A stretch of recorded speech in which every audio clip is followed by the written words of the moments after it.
Assalamualaikum warahmatullahi wabarakatuh. Bersama saya Ustazah Nik di dalam channel Penunggu Hati. Hari ini kita akan pelajari mengenai topik bidah akidah. Siri yang kedua mengenai dosa besar. Standard kandungan yang di akhir pembelajaran pelajar dapat merumuskan pemahaman mereka mengenai dosa besar secara beradab dan istiqamah. Dalam standard pembelajaran pula pelajar dapat menyatakan pengertian dosa-dosa tersebut, di antaranya mendahaka kepada ibu bapa, zina, arak dan dadah, riba, judi, mencuri dan memfitnah. Selain itu di akhir pembelajaran juga pelajar dapat menjelaskan kesan-kesan dalam melakukan dosa-dosa tersebut.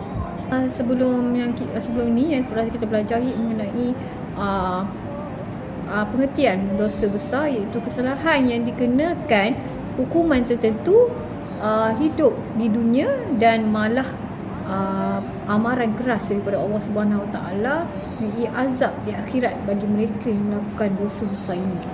Jadi untuk pengertian setiap dosa-dosa besar ini terdapat 7 kategori dosa-dosa besar yang akan saya ceritakan pada hari.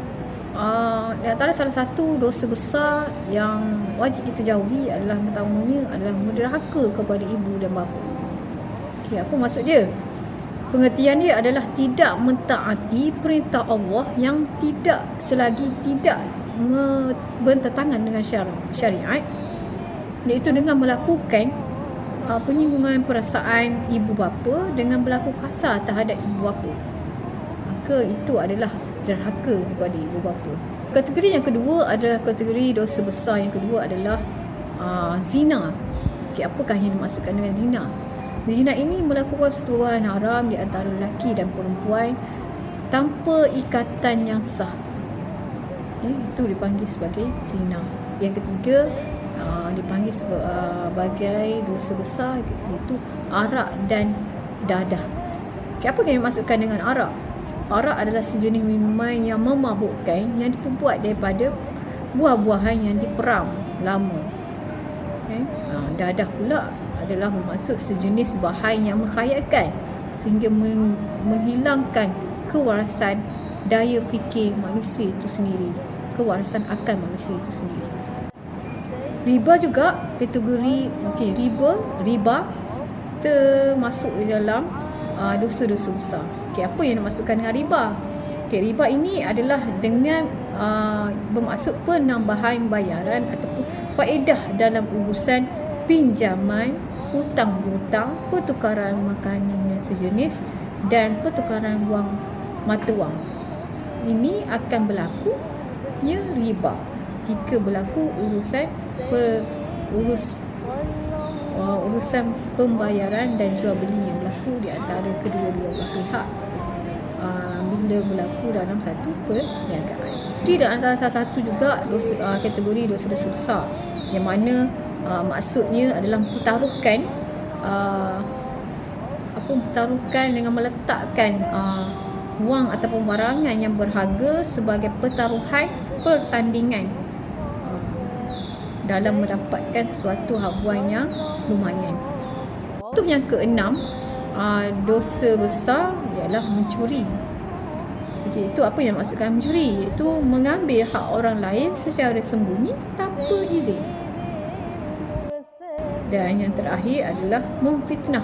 Di antara salah satu dosa yang amat besar jika seorang itu melakukannya, itu menuduh seseorang itu tanpa bukti yang jelas yang mengatakan ia bersalah. Apakah kesan-kesan jika seorang itu melakukan dosa-dosa besar? Okay, kesan yang pertama, apabila seorang itu melakukan dosa-dosa besar, mereka ini akan mendapat balasan dosa dan azab di akhirat kelak. Yang kedua, mereka ini akan menjatuhkan diri mereka sendiri, keluarga, masyarakat, malah negara. Selain itu, mereka yang melakukan dosa-dosa besar ini akan menghilangkan kewarasan akal yang Allah ciptakan kepadanya.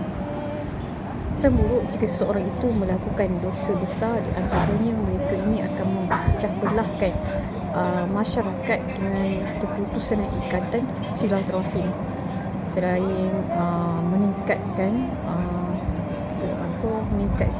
gejala sosial di kalangan masyarakat, timbul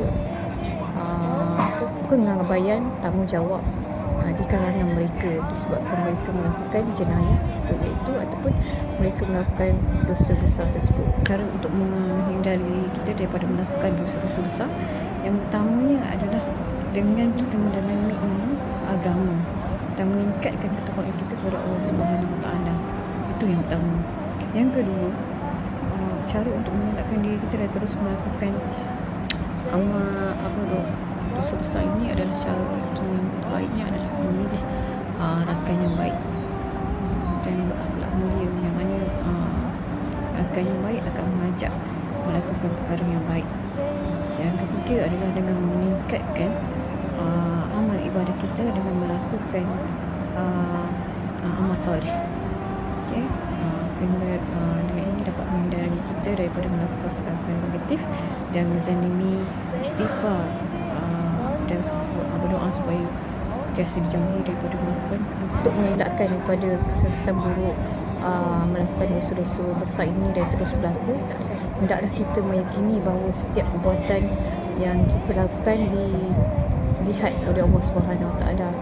Hendaklah kita yakini bahawa setiap perbuatan yang kita lakukan ini dilihat oleh Allah. Jadi menjadi tanggungjawab kita, hendaklah sentiasa melakukan tanggungjawab dan amanah dan tugas yang diberikan dengan sebaik mungkin, selain melazimi taubat dan memohon keampunan kepada Allah Subhanahu Wa Taala, selain menjaga batas-batas pergaulan dengan memilih rakan yang baik untuk dijadikan rakan.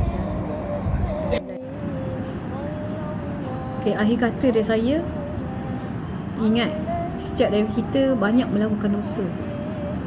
Jadi banyakkanlah menzalimi dan banyakkanlah beristighfar dan menzalimi zikir kepada Allah Subhanahu Wa Taala supaya setiap dosa-dosa yang kita lakukan itu diampuni oleh Allah Subhanahu Wa Taala.